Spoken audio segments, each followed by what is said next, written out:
Now, Operation Guardian of the Walls was fought on several fronts: on the ground in Gaza, under the ground, in the air.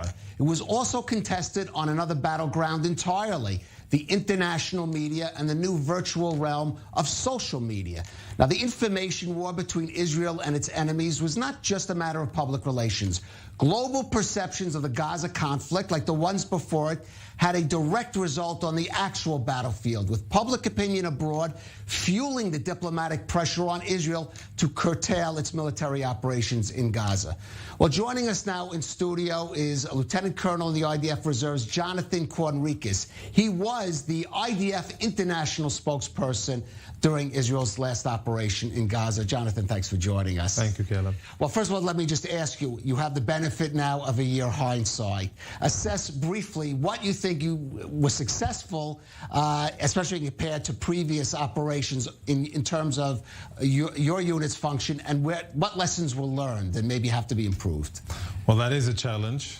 Briefly, I'll try to make it short. On the tactical level, as in deploying fires, operating the Air Force and killing terrorists and suppressing enemy fire and defending Israeli civilians, I think in general the IDF did a very good job, especially in the Iron Dome and the Air Force, operating in a very dense urban area against an enemy that is perhaps the most cynical of all terrorist organizations, that has no problems in using its own civilians as human shields and to hide behind them.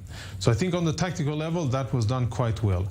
What I think is missing is the understanding that the information dimension of operations is a crucial one that cannot be overlooked, that needs assets, needs time, needs intelligence, and needs the attention of senior decision makers in Israel and in the IDF, because if you don't manage the information warfare, the enemy will do it for you, and then the outcomes, even if the tactical outcomes on the battlefield are sufficient and very good, on the strategic level, they won't be.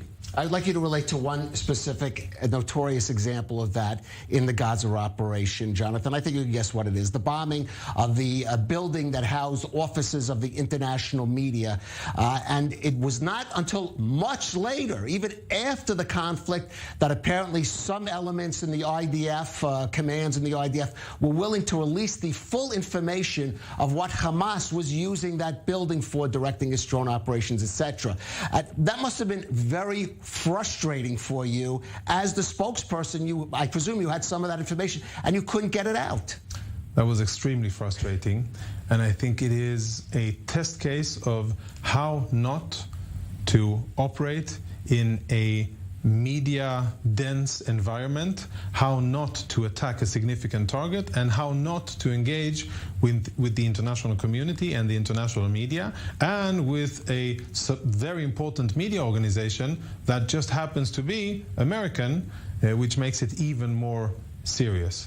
So what I think needs to be done is, and by the way, a former Israeli general who did an after-action review of that specific event, he called it a strategic hit job, an own goal of significant magnitude. Well, Jonathan, just help to explain why. I mean, I understand maybe in the first 24 hours withholding information, but even why there are some senior commanders in the IDF that even weeks later were still reluctant to let that information go public. It comes down to a lack of understanding of the importance of the public and the information domain. That's what it comes down to. Because on the balance is our intelligence sources and the ability to collect intelligence, and on the other hand are the demands and the need to manage the public efforts and the media efforts in a clever way. And unfortunately, we saw that in this event, the issue of intelligence and withholding information outweighed in importance in Israeli decision-making, and I think that is very unfortunate, and that definitely needs to change.